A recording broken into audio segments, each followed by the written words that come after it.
ನಮಸ್ತೆ ಸ್ಟೂಡೆಂಟ್ಸ್ ಮನಸ್ಸು ಮಾಡಿದ್ರೆ ಏನನ್ನಾದರೂ ಮಾಡ್ಬೋದು. ಸ್ಟೂಡೆಂಟ್ ಮನಸ್ಸು ಮಾಡಿದ್ರೆ ಗೌರ್ಮೆಂಟೇ ತಲೆ ಬಗ್ಗುತ್ತೆ.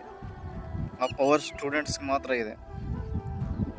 ಬಸ್ ನಿಂದಿರಿಸಲಿಲ್ಲ ಅಂದರೆ ಸ್ಟ್ರೈಕ್ ಮಾಡ್ತೀರಾ, ಕಾಲೇಜಲ್ಲಿ DJ ಇರಲಿಲ್ಲ ಅಂದರೆ ಸ್ಟ್ರೈಕ್ ಮಾಡ್ತೀರಾ, ಹಾಸ್ಟೆಲ್ನಲ್ಲಿ ಫುಡ್ ಸರಿ ಇಲ್ಲ ಅಂದರೆ ಸ್ಟ್ರೈಕ್ ಮಾಡ್ತೀರಾ, ರಾಜಕೀಯ ವ್ಯಕ್ತಿಗೋಸ್ಕರ ರ್ಯಾಲಿ ಮಾಡ್ತೀರಾ. ಪ್ರತಿಯೊಂದು ನಿಮ್ಮ ಕೈಯಲ್ಲಿದೆ. ಆದರೆ ಒಬ್ಬ ರೈತನಿಗೆ ಅನ್ಯಾಯ ಆಗ್ತಿದೆ, ಮೋಸ ಆಗ್ತಿದೆ. ರೈತ ಗೌರ್ಮೆಂಟ್ ಜಾಬ್ ಎಂಪ್ಲಾಯಿ 8 ತಾಸು ಕೆಲಸ ಮಾಡ್ತಾನೆ. ಅವ್ರಿಗೆ ಒಂದು ಟೈಮ್ ಟೇಬಲ್ ಇದೆ, ಆಲ್ ಡೇ, ಪ್ರತಿಯೊಂದು ರಜೆ ಗೀಜೆ ಎಲ್ಲ ಸಿಗುತ್ತೆ. ಆದರೆ ಅವ್ರ ಸ್ಯಾಲ್ರಿ ಎಷ್ಟಿರುತ್ತೆ ಅದು ನಿಮಗೆ ಗೊತ್ತು, ಸ್ಟೂಡೆಂಟಿಗೆ.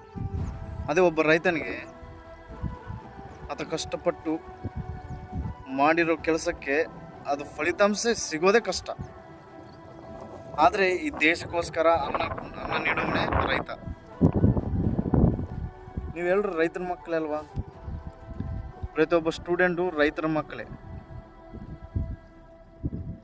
ಒಬ್ಬ ರೈತನಿಗೆ ಇಷ್ಟೊಂದು ಮೋಸ ಆಗ್ತಿದ್ರೆ ಸ್ಟೂಡೆಂಟು ಒಂದು ರ್ಯಾಲಿ ಮಾಡಿದ್ದು ಯಾವತ್ತೂ ನೋಡಿಲ್ಲ ನಾವು. ಇವಾಗ ರೈತನ ಹೊಲ ಹೋಗಿ ಫ್ಯಾಕ್ಟ್ರಿ ಏನೇನೋ ಆಗ್ತಿವೆ ಅಂತೆ, ಅದಕ್ಕೆ ಸ್ಟ್ರೈಕ್ ಮಾಡಲ್ವಾ? ನಿಮ್ಮ ಕೈಲಿದೆ. ರೈತ ಬದುಕಿದ್ರೆ ಮಾತ್ರ ನಾವು ಬದುಕಕ್ಕೆ ಸಾಧ್ಯ. ಈ ರೈತ ಮಾತ್ರ ಕಲ್ತಿ ಮಾಡಲ್ಲ.